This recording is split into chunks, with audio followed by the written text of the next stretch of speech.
le ei koin diria February sang ni le som di pakhat a hian yani MNF legal board ten live press club press conference le durin kan hai board sai beta a chan ver pa chu zoram mi puiten tu dit kan hian kalpung dikar kan kal theina durata na bidang te mai poi tu kan divel theina durin ti hi ania din hei dunaya kan hian angin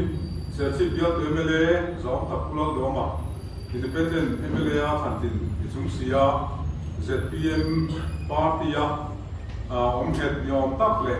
ZPM party MLA niom nga an kasakta ka banga speaker ni somdi pasari Disom di pasari November sang di somdia alo banta chungchang te pokha an sia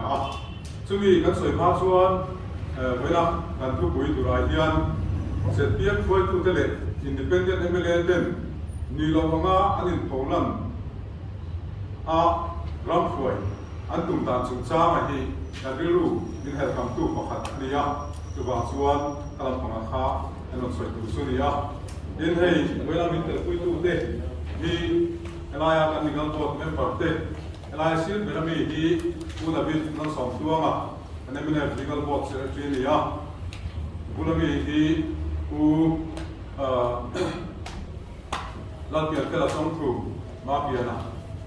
kan legal board vice chairman nia ni advocate nia in bulama ka wela pangami hi puri bena ani hi kan legal board chairman bok ania vice chairman bok ania ina silami hi na bubiaktea dia ani po legal board aidan assistant secretary dia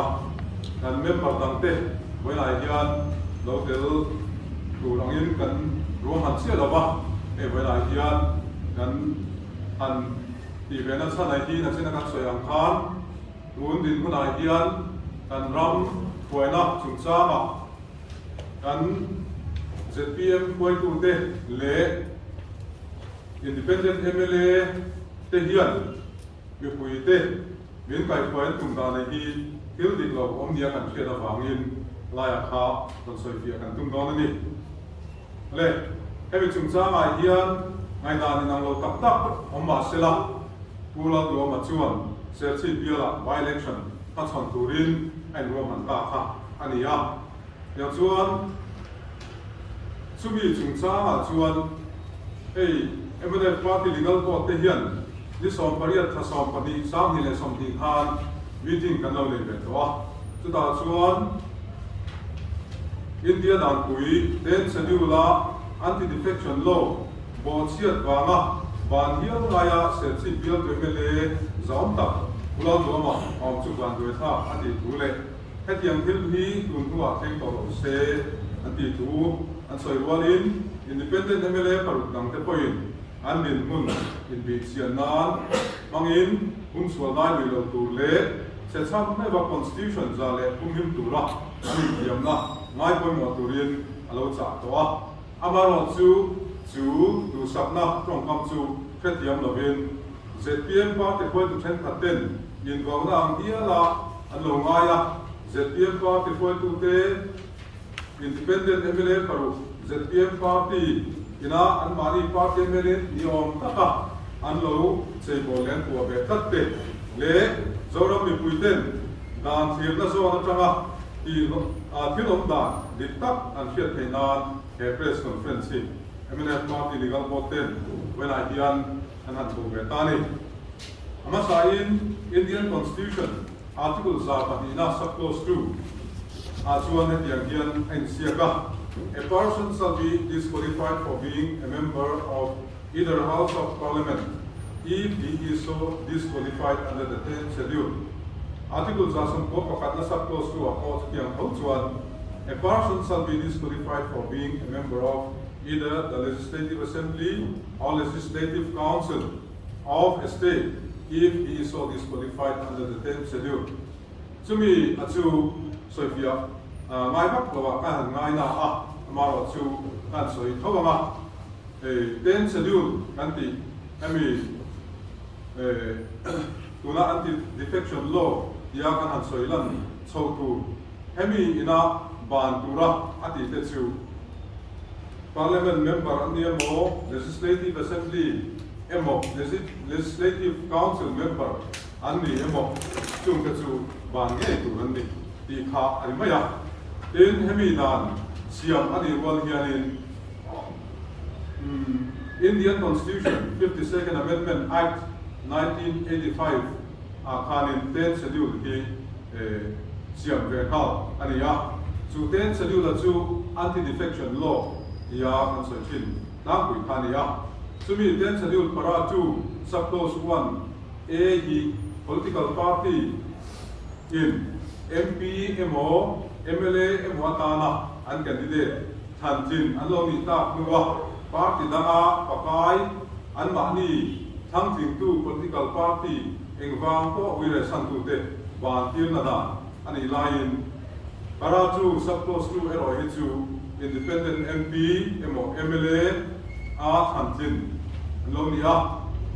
chumi nuwa engwang ko a political party an zom san tula an ni na changa ban tir tum ta ani thum Kaya chunga dan tan soi subclause 1 le subclause 2 chung changa hian ni puiten kan MLA te din kun kan bi chiana chian tak kan kiat tena tu le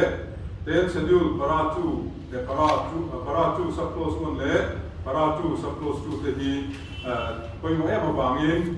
when I hian han soi ke de te kan tu no ni a hey disqualification on ground of defection te hi ten schedule para 2 khan ama Paratu subclause 1 to Indian and Siaga. Subject to the provisions of paragraph 4 and 5, a member of the House belonging to any political party shall be disqualified for being a member of the House. A. If he has voluntarily given up his membership of such political party. Hey, he has said, hey, House member to the political party ban sana political party andi na kal sana party nang an som chuan disqualify hal tu rani ti ania to the subclause 1 a hian an sia kani in subclause 2 hian an elected member of the House who has been elected as such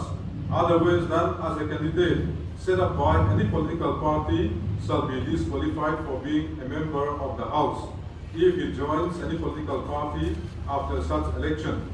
So, Amizo Chong Tepon and Dagon Taila. Political party candidate Nilo to go House member at Hantin, Ani, Nuwa, and political party for Azomani Chuan, Bantirne, Rani, Iha, Animaya, to political party member Nilo, to Tenge. Political party member ina candidate and set up nilawaka independent candidate nanti desu andiya independent candidate andi chuan party to tenemo antina tuna ZPM hobina ZPM MLA niya an soi chalte he te po hi ZPM ina kan sponsor ani andiya amaro chu ZPM khati hun lai han party anilawa ZPM political party in register hilla de wangin andi candidate somthum le pariat tho kha independent candidate andi vekani ki hi wela hian kan fiat sia ngaya andi ho ko hian ani fiat an nomination file na paper apo independent candidate angin an file ani ki hi an sia vek ani chu wela hian an soi boi vak du amin alang lawa amaro chu Andi lo ang niya in soi chalan tum awangin when I hian antalan sian sakte nek po kan tum ani in Mizoram Assembly Speaker Sam Takin achunga tarlan para chu subclause 2 lo chana pulang roma MLA ani na changa lo ban ti la chan chu tunin huna chuan mi puiten an thet ko khat lo kan ngaya amaro so ZPM party foi tu te hian mi pui ma thil an soi chhuat du dan le an party dun din kun an soi an tirnan ZPM party president pulang yen sodan an zo press ta pa tu ham the da tu te ma ni som pasari thasari sa ni som pakwa tu soya khan ECI chuan ni thum thasari sa ni som pakwa ZPM chu Mizoram Regional Party pakhat ni tura azia lu veta ku soi pain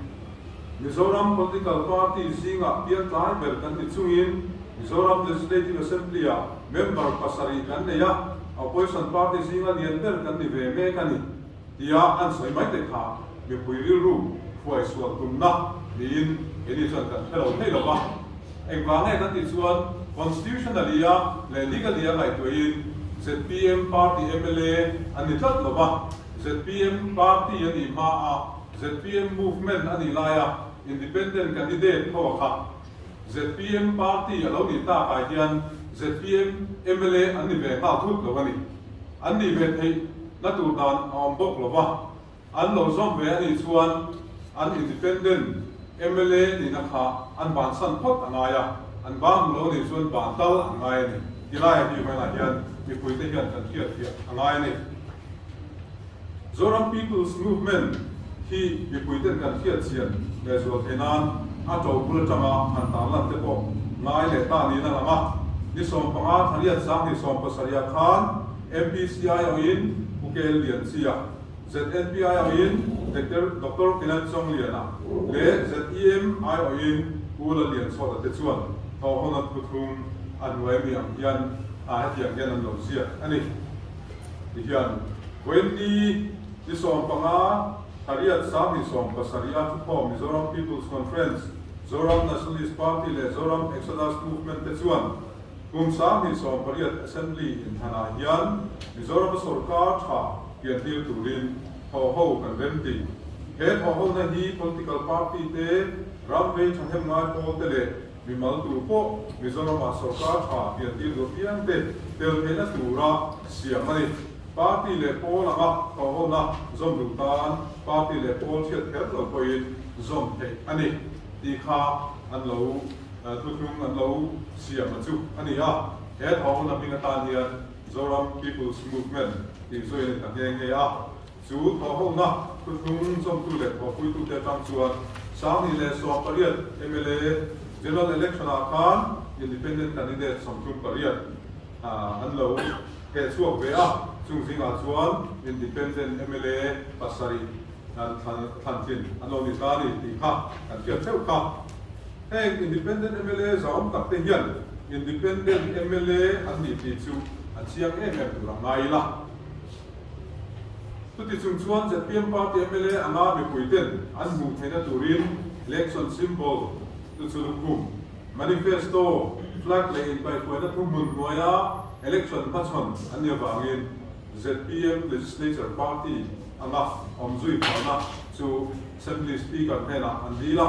chu tianga an diu ta ka chuan ni thum thakat sang ni som pa khan speaker chuan alo phal sakta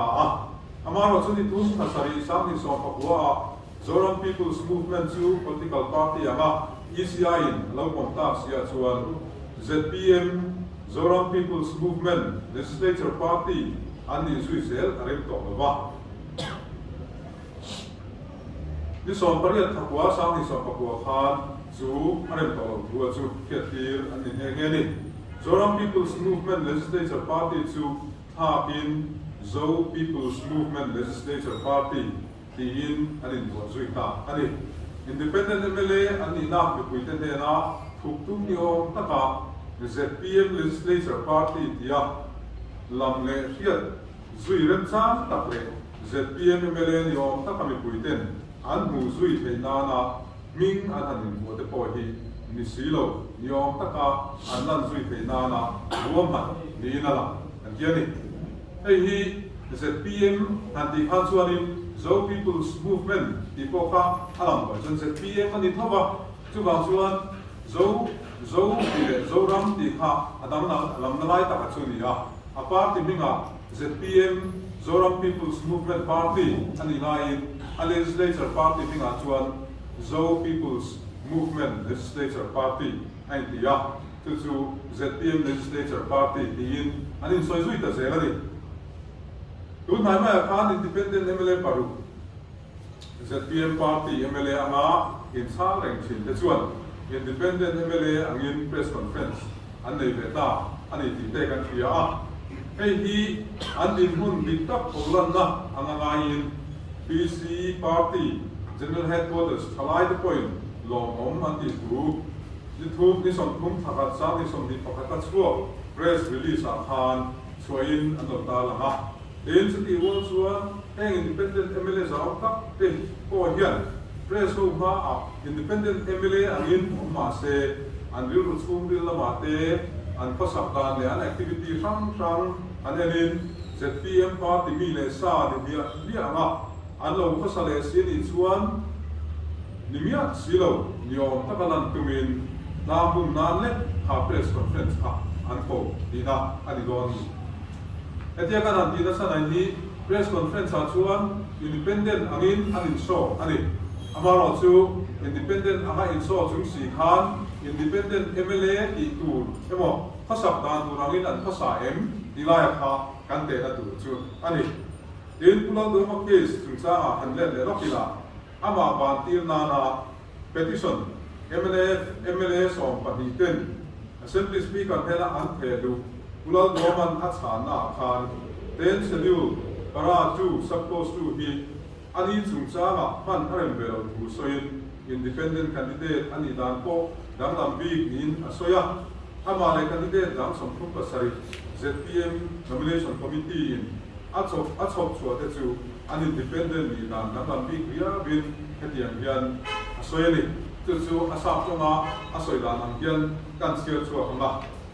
I am not a member who has been elected as such otherwise than as a candidate set up by any political party referred to by para 2 subclause 2 of the 10th schedule. It is very clear that I am an official candidate set up by the nomination committee of ZPM party along with 37 candidates. Katilaya yan nomination committee of ZPM party atia. ZPM ni party aladilo kim katilay khan sa nila sa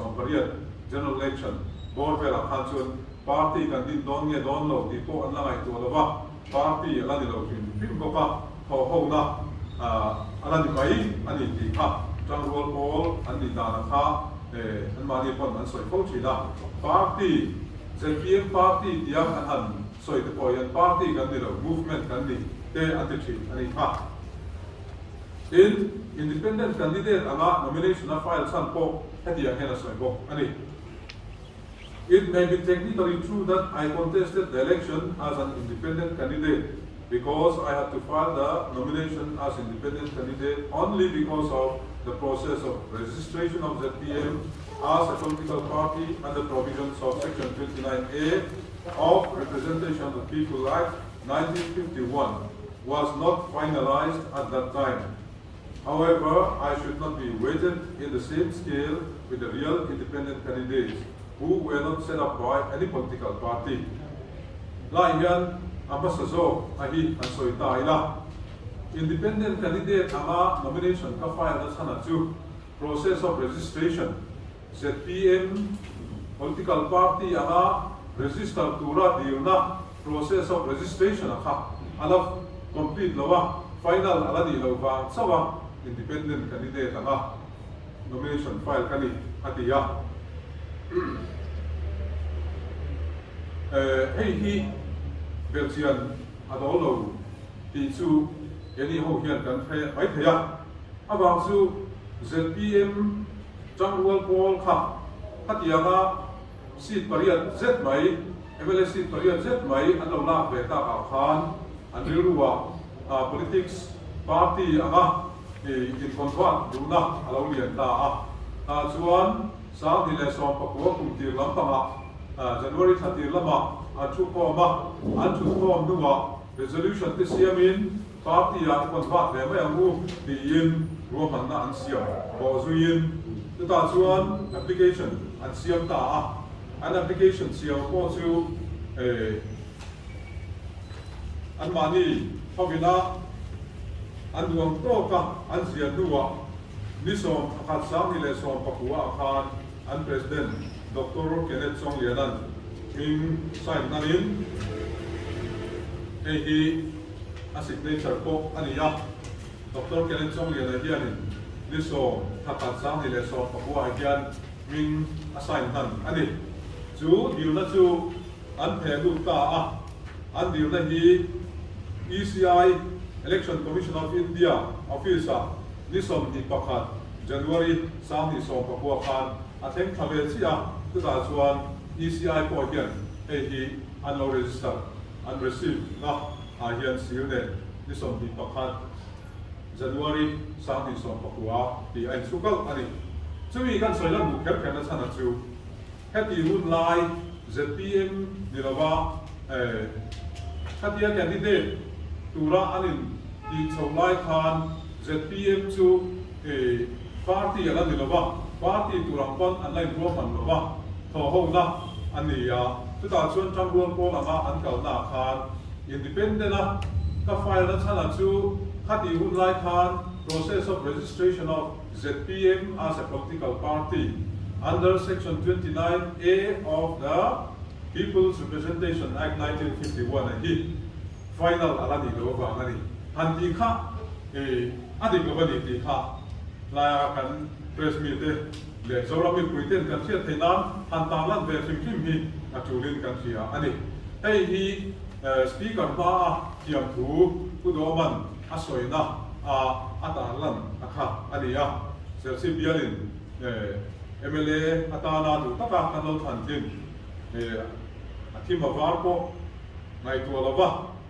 ani dia thang tia lo than tin akha hetia lo om don ta ka hian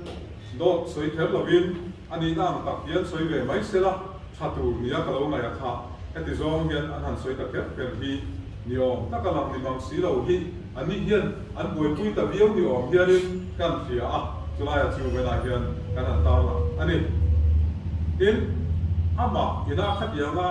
speaker khati hunlaya speaker ma anlan kha speaker ina kami proceeding of conduct da tu kha tribunal anga kal tu ni court angdeu declare kal ve tu ni chuwa suanin thudi zon chuana tu ta na khatianga thil ti kha ni chunga ani na alo soya chu ai ko ni sa lo soi zo ta chumi bialam pa ma chuanin Dr. Vanal Thana, I don't know too, MLAs are on top. And he Zo People's Movement, Legislature Party Secretary, the Megan, and he here in press conference, press statement, a press release, allow CM they are to me a press release here, but one Hemi would hope I did around Sia,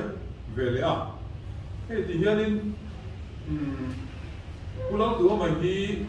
sang di Somalia General Election akan ECI changa ZPM Party Registration di Filman ani lova saba independent nomination file ni ZPM candidate zongin independent nomination file mase symbol manifesto flag tumun an nongvek ani aron di bele kami an mana khachu kan rebeka independent anga an file di kha tam takyan chan kan lo thelawa ZPM MLA candidate na mote kan lo di deu duan no mai thia amaro chu an document ate an til sia dan zo changa chuan independent MLA an ni ti hian mani pon anin poma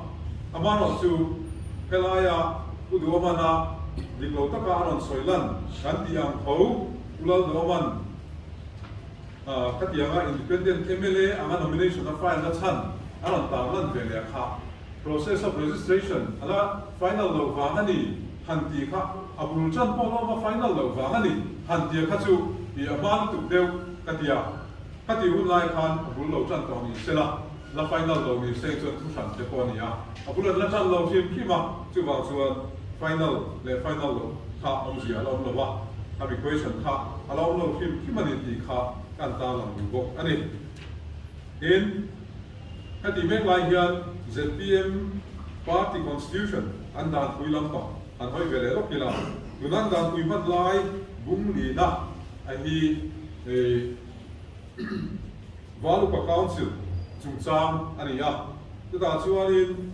ai zia dana chuanin Valupa Council hi general headquarters sa amanga tin Valupa Council member te chu PSC in arwat thinang ti te Walupa Council member te chuan an ani singa changin chairman, vice chairman le secretary tu an ruatin an thang anga obi cham chu kum thum ani yang VUC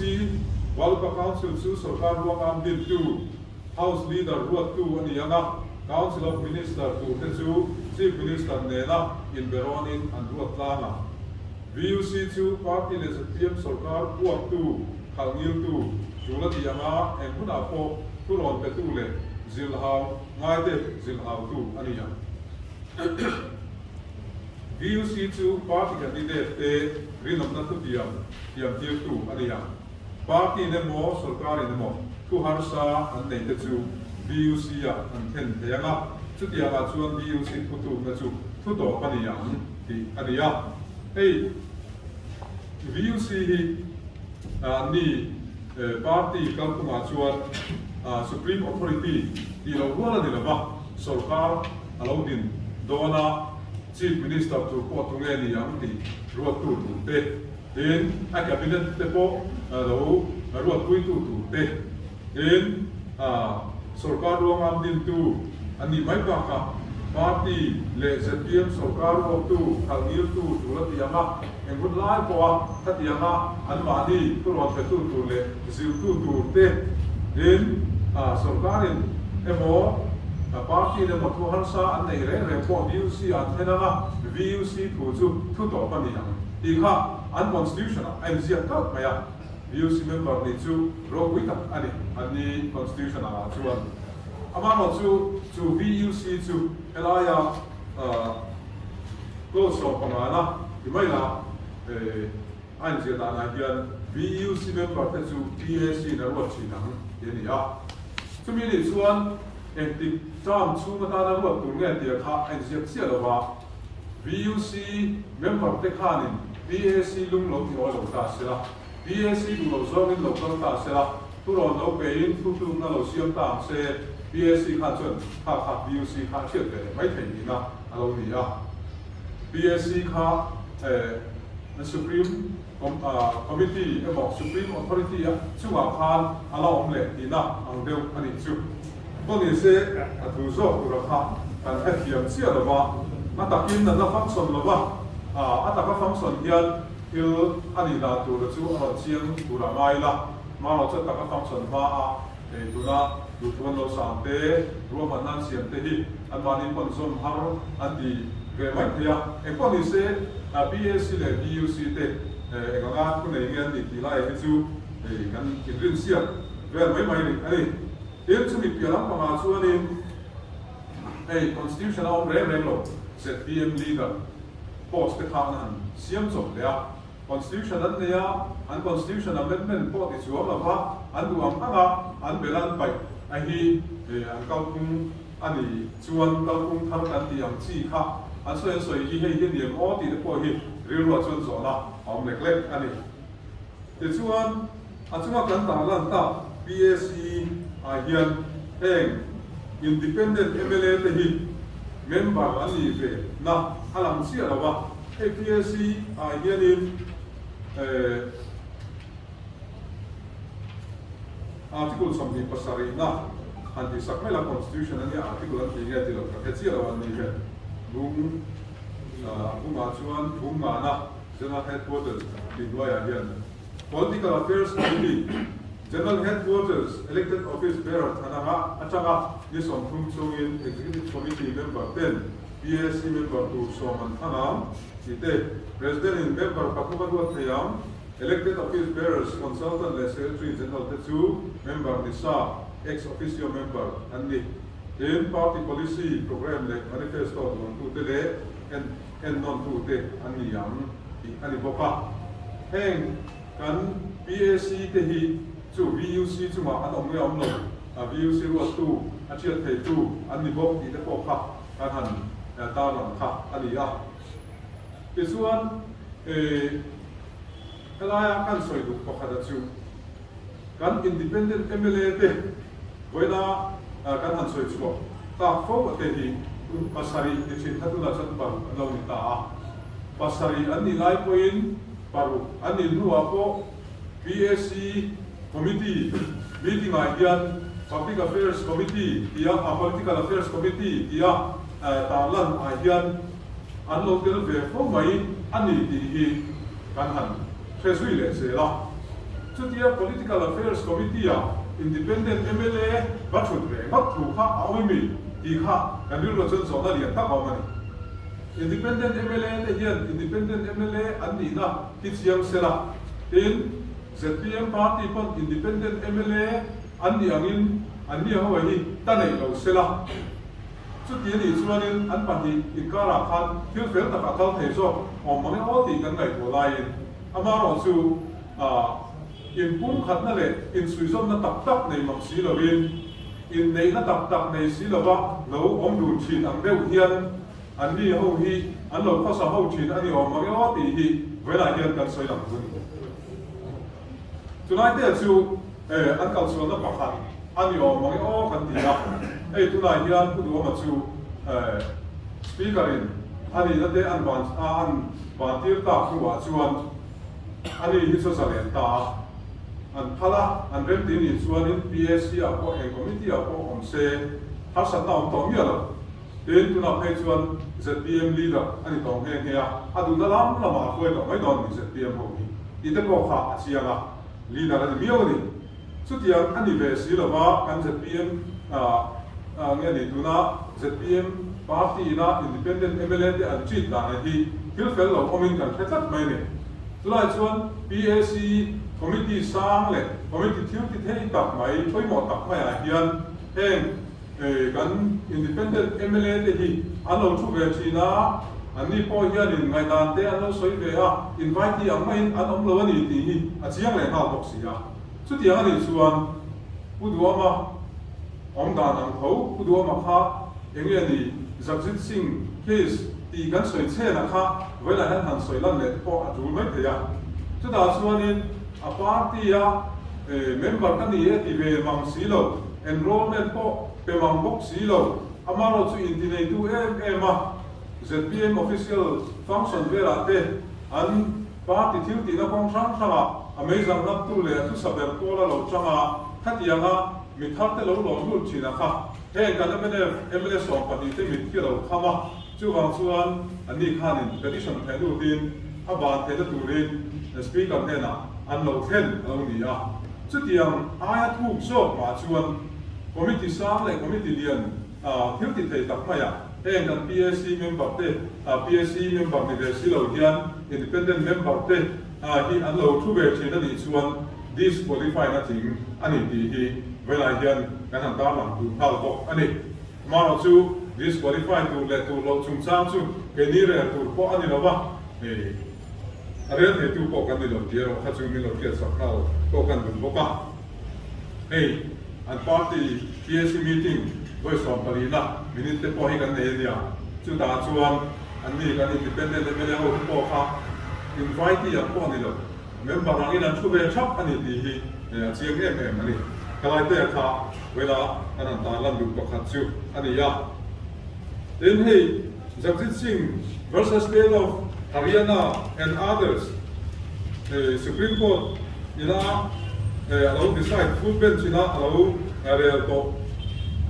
sang ni le paru report from law journal from an law tin chu kharin independent member te mi pali in independent member an ni na kal sana party an lo vasom chung cha kha ta lan ani ya chu da chuan hemi member pali te hi political party ina sponsor ni lo independent member ama thantin ani ya independent member an ni na from sana party an lo vasom ta dan chung cha khanin an ni ho kha chang ve view maya an ni ho chuan enga formality le formula hatia fee pay ke mo form fill up mo in party kan zum nei nem antia amaro chu party zum dan hi helaya la soi fiang hian fee pay ron zum te hi ari nom tak le chang khai tak hi an ni than pa chuam lawa fee pay lo nei nei te hi a chang khai ke chu an ni thei tho ni ti hi kan so ram politics kalpunga ko hian alang chiang mai ome feedback khel lo kon party member ani theni ti when I hear Jagsit Singh versus State of Haryana and others the case I hear chiang takadalan aniya tu ta chuan an set bang le an ko samra na sir in ha party kha an lo som lo chu a chiang so khani the Supreme Court point amung da aniya chumi mang chuan lo ko kha MLA ni na changa disqualified lo kha ani nge ani Ihian amakan soyang khan independent MLA angin press tesu lo machon vein engeng lo soita ko ni se BSia alo chutve urusi chuan party activity ya guilty na songsowa asu sutu le koi tu enginga malo chanve boxi chuan he kan independent MLA ama insal te hian adil ruin an independent tak lo ba an se mangin an independent tak ko ni ti alang chiang le kan sia ani heti chunga ban the an ni ti heren chunga ZPM party foi tu ten an lo nu lui cha la ni chuan kan ti te when I hear an mani an du ren wa le an du ren wa ko ni la ba party foi tu ten as mi khamia chuan til kan ti no la ta chuan chu iron ti ve nga yang an ti tu ten lo tu ba katia an lo pot boy ve che me mo an lo nu ve reng ani chuan enge amiru tu yam ti hi kiat tiam har khop maya MLA tangin an di ho ko hi I ban tir le lo long o ti ril wan pu man chu ti na hi an ngai to dan ani de thut ani an mani mangai na wa me mo an mani du sak na wa me mo ni lovin Ani po ay kudu mo po ba yan sa lenta kinaron ti lo ani parug dang te po hi ba pele lo se anti na ang te po hi ni them ti hi zona awmari ti ang zona chu ali ani kan independent MLA te hi an fiat siam do wangin ti ang hian an lo lu siam MO te kan ti ya amaro chu ai na po ni se an mani thuwa tatianga an lo participate an du ang re na tin an lo ti mo an din kun siam kuang lo an din kun fe siam kuang lo ba hil an lo ti ve ro prok e mo ni chuan ai zo ko khalo ni ta se ram khoi tu ta chuan an ni ho ki ZPM party ni mo an independent MLA te an ni mo ram khoi tu ni na tu ta na chiang lo tak maya identity crisis ne ni on tak maya an lo ko sabe la hi ati chi lo ni ti hi keni chuan kan tom dan ani ya chu wa chuan an kal kum a hi koina chang hian thak he sela heti anga disqualify lai kan lo hian on ve sela ti te hi kan du pui em ani ti kha anon wang ani in MC in than lo hai na biu maya ka le ole ni som le paru hi in than ni tu ta ti lo ni ta te ra e chok chu takin ve lai hian kan han ti ve na khai in than kha kan mai tu ve ni lo na in than do na ya chuan kalampang te ma zom man ku tel ve kha chu turin kan han ti a chuan in politics lam han thiri la Zoram People's Movement ZPM Changgol Paul Login 2 Lungkhu Pathum MPC ZNP le ZEM Changtengian Party lian pami ke chuan he ZPM party hi an tho zui pui ta lo ni ti kan the theu ome amaro chu party ang ni lovin bimalang chuan heng MPC Changte ZNP Changte Paul tu te mo chuan an lo tho pui ani ma na amaro chu lo tho pui tu de chu an mani party dan mo party du dan kal lo che ten ni dia ro kha chu chiang reng maya ti tianga ZPM party hian an mani dan pui nge po poi salo le he da ama kan soita constitution roya MLA an ni na turata na vote na constitution le dan roya rin om tura intiam te an ni na ang po ngai poi mo zo lo ba he tianga han pen rok mai te tan du hian ZPM party hian ZPM lo foi tu te kai poi na nuaya ZEM party dictatorship nuai a hian an lo function a an lo khosata ni ber hian kan buwa chu wangin kan malaka ANC election lo tura po hian an candidate te hi bifel tak tak so nom tak tak po ni sela an be se yang an phak lo ni o kan dia chu kan lo thil lok ve ta an ya ma lo chu be se na sang tak nei ba ki tin ten campaign kan nei so mega kan han thil sel ko tanga din heng una kan han ta lan phang te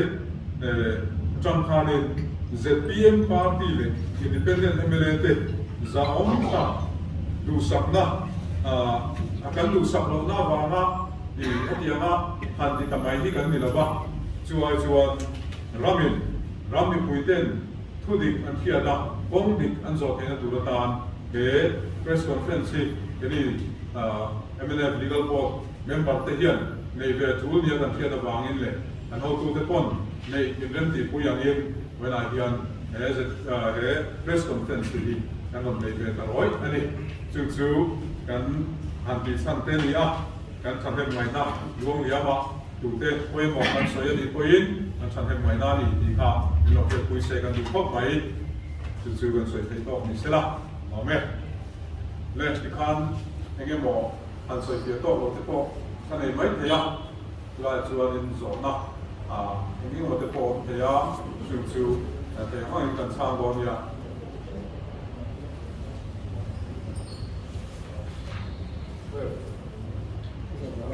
Zona,那你就，Heavy，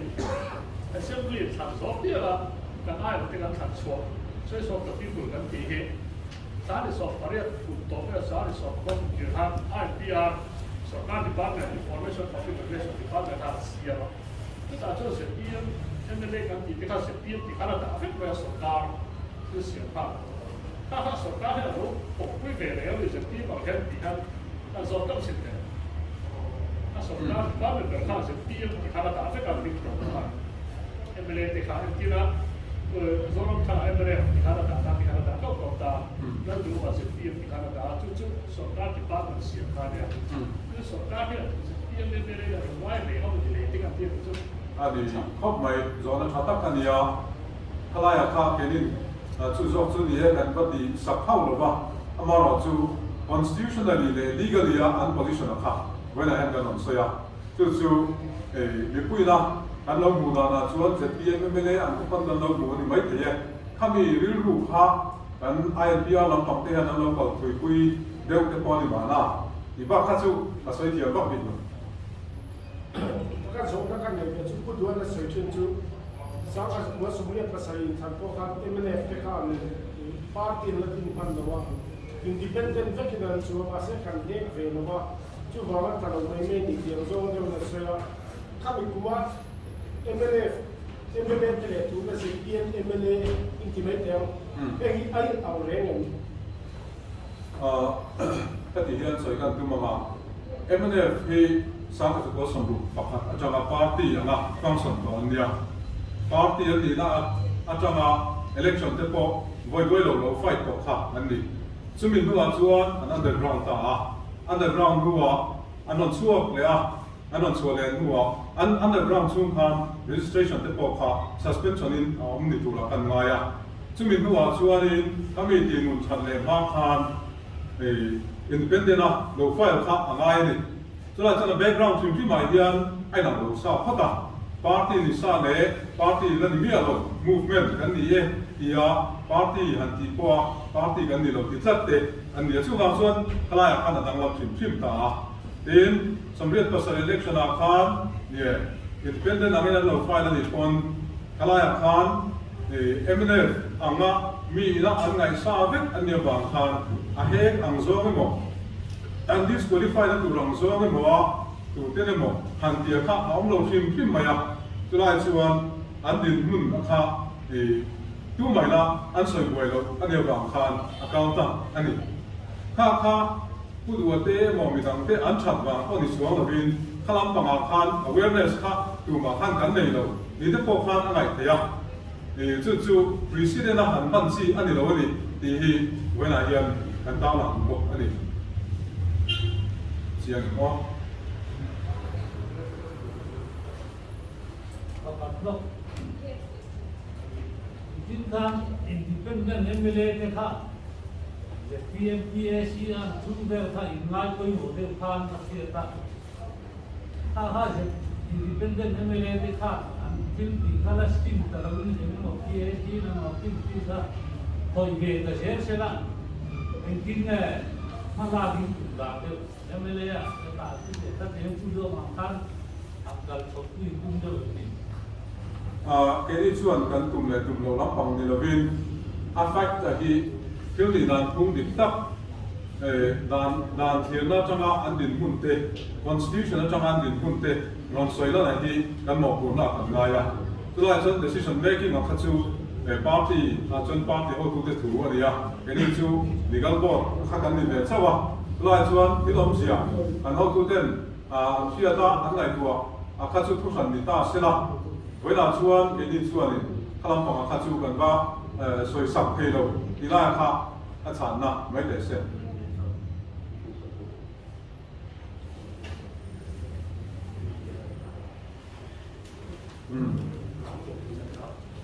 thì quý cái đi hay anh vừa sạch về á với là cái là cái đồng tâm form á là chú tập ra mà đi là chú cầu san đi giá cho vào lòng chú anh soi đi hết